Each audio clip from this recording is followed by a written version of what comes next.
2 days after my wedding, I opened my laptop expecting a sweet message from my parents. Instead, an invoice stared back at me, every flower, every chair, every plate of food listed like I was a stranger they'd hosted, not their daughter. The bold total at the bottom made my stomach drop $36,000. This was the same couple who handed my sister $400,000 as a wedding gift. Tom, my newlywed husband, froze beside me, asking Elena, "What is this?" I thought the bill was the betrayal. But the real shock didn't come until someone started pounding on my door. I grew up in a quiet suburb where every house looked picture perfect, from the outside, freshly trimmed lawns, holiday wreaths that matched the season's driveways lined with the same silver SUVs. My parents, Daniel and Marilyn Ward, fit that world perfectly. They were the kind of couple people admired at neighborhood barbecues, successful, composed, always smiling. If you didn't know us well, you'd think we were close, that we were normal. But behind closed doors, everything in our home revolved around my older sister, Lily Ward. She was 4 years ahead of me and seemed to shine in every room she entered. My parents adored her. They praised her grades, displayed her trophies, and bragged about her achievements to anyone who would listen. When Lily wanted a new phone, she got it the same week. When she wanted new clothes, Mom took her shopping. I was the kid who grew into hand-me-downs and learned how to make jeans last 3 school years. I started working at 16 not because anyone forced me to, but because I wanted things my parents weren't willing to spend on me. They called it building character. Back then, I believed them. The favoritism wasn't loud or cruel. It was subtle, quiet. A closed door here, a soft pat on Lily's shoulder there. When holidays rolled around, Lily chose the restaurant, the family activities, even the movies we watched. I learned how to blend in, how not to take up too much space.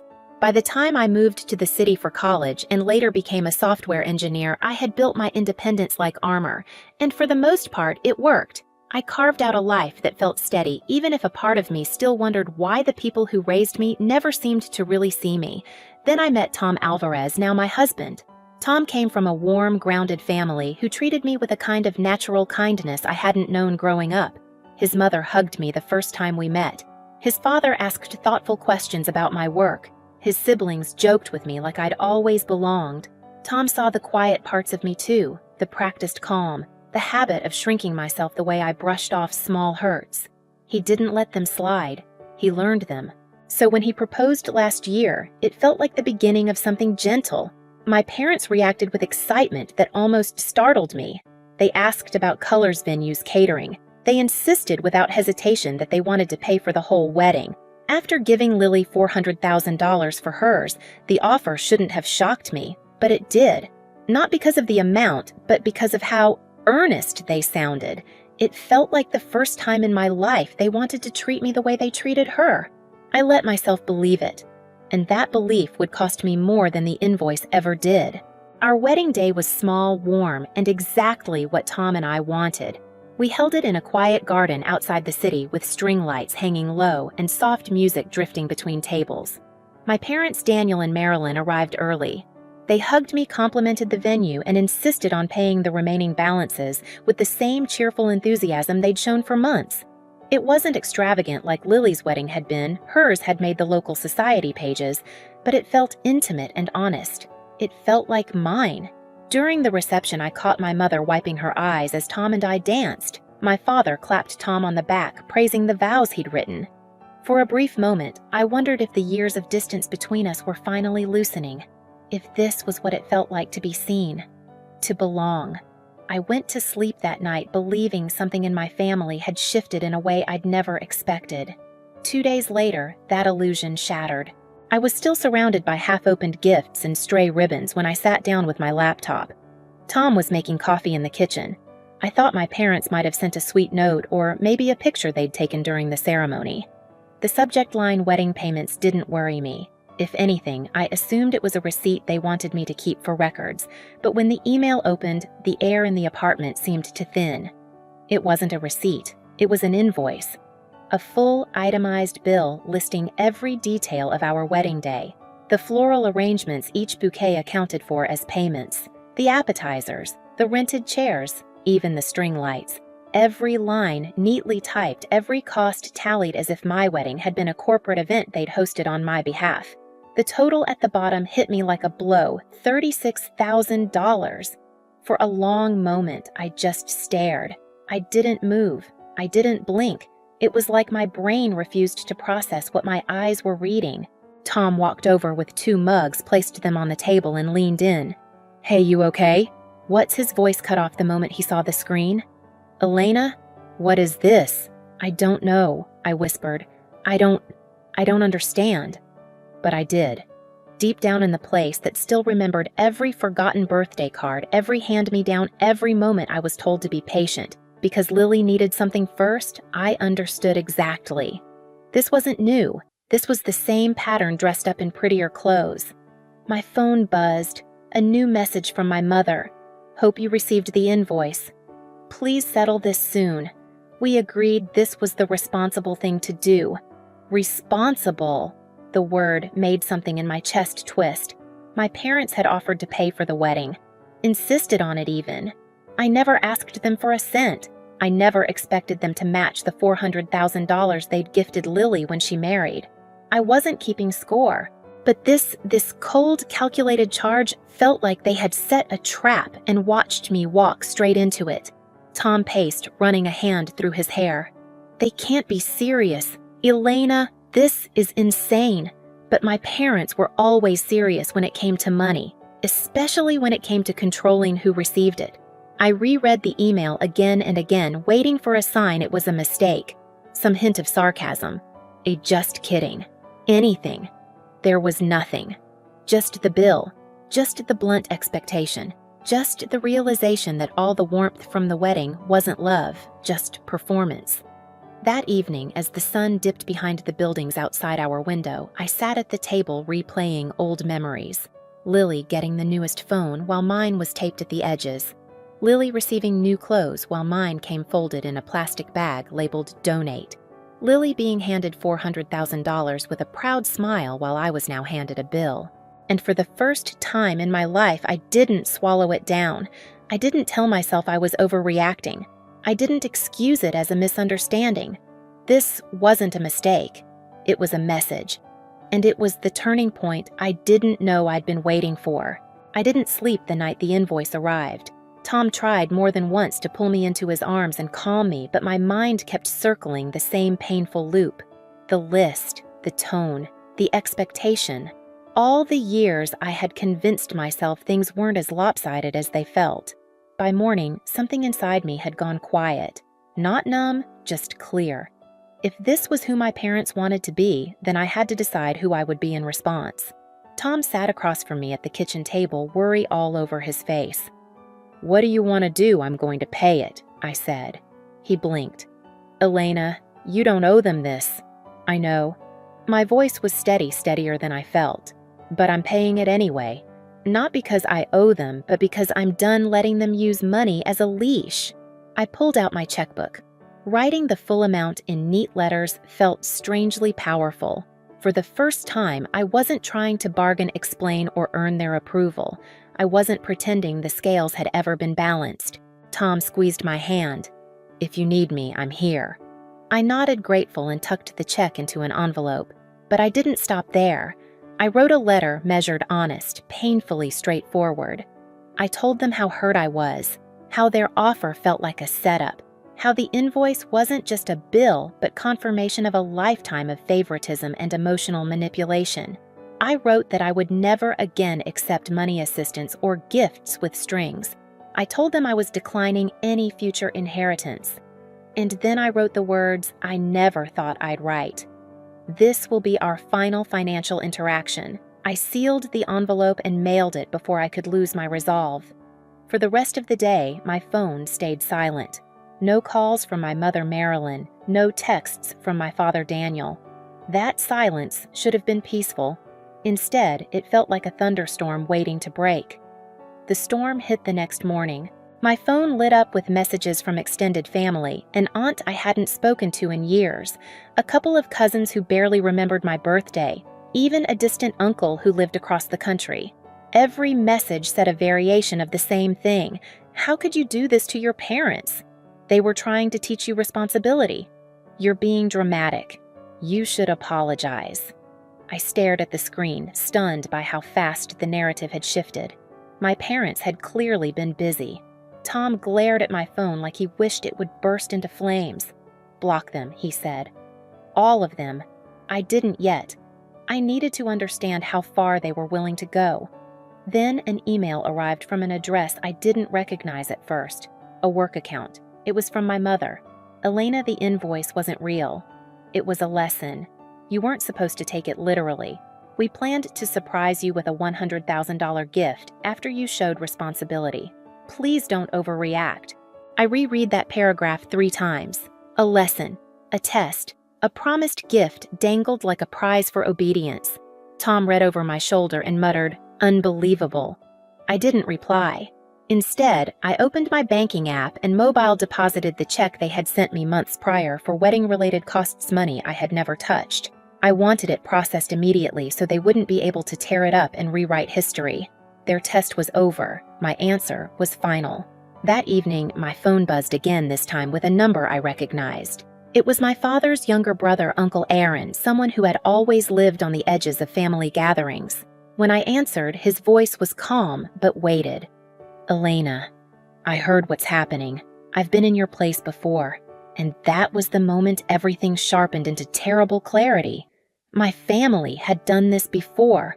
I wasn't the first, and unless I stopped it, I wouldn't be the last. I met Uncle Aaron the next afternoon at a small corner cafe near downtown. He was my father's younger brother, quieter, more observant, and someone who never seemed fully woven into the family fabric. I always sensed there was history there, something unspoken. Now, I finally knew why. He stirred his coffee slowly, eyes fixed on the swirl of cream. "Your grandparents did the same thing to me," he said. "They used money as a way to control everything. When I pushed back, they turned the whole family against me." I felt a chill slide down my spine. "So this isn't new. It's a pattern," he said, "and your parents learned it well." I sat back, letting the truth settle. It didn't make the situation less painful, but it made it clearer. I wasn't fighting one invoice. I was fighting decades of conditioning. When I left the cafe, I finally felt certain of what came next. 2 evenings later, right around sunset, I was in the bedroom folding laundry when a thunderous bang rattled the front door. Then another. Then another. "Elena!"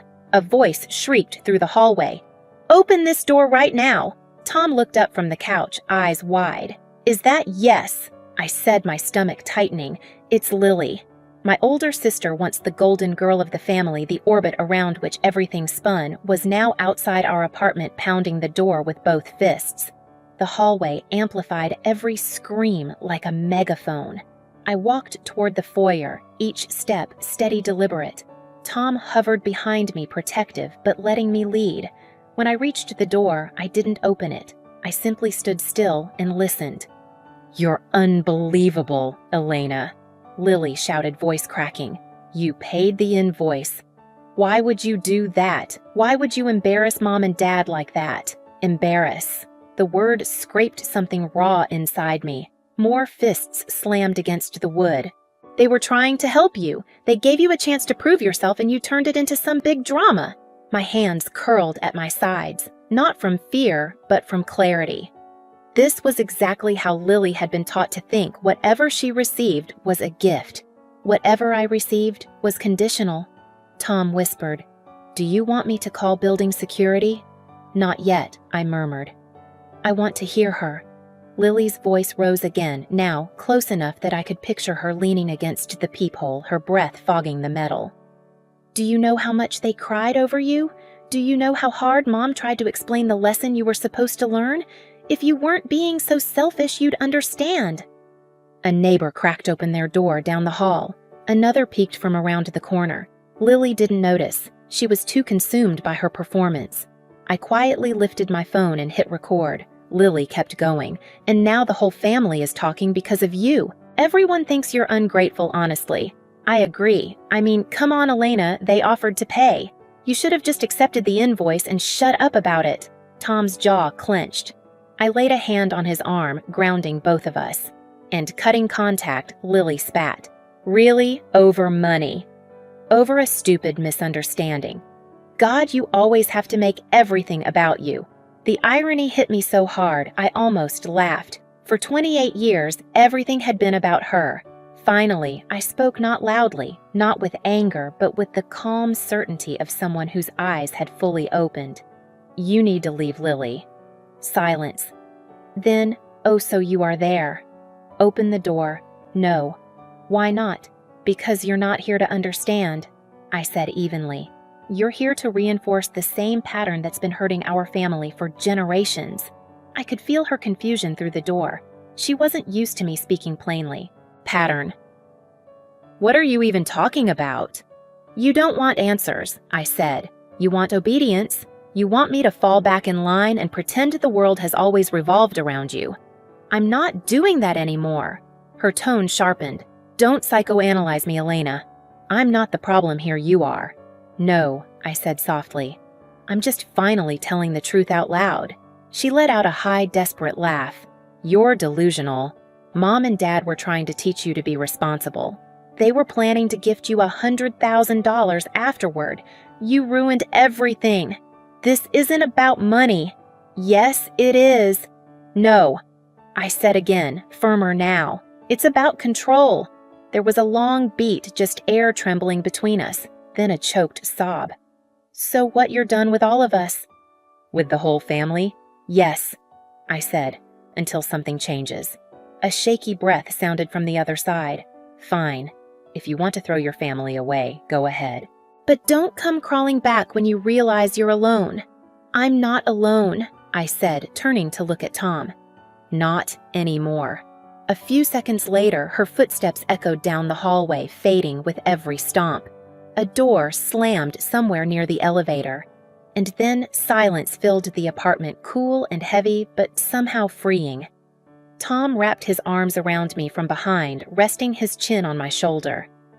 I'm proud of you, he whispered. My phone buzzed just as he said it. A new voicemail from my father, Daniel. I pressed play. His voice was low, worn, nothing like the man who had always spoken with unshakable authority. Elena, I don't want to fight anymore. I think things have gone too far. If you're willing, I'd like to meet, just to talk. Tom met my eyes. Do you want to? I think I need to, I said. The next afternoon, I met my father at a cafe near the river.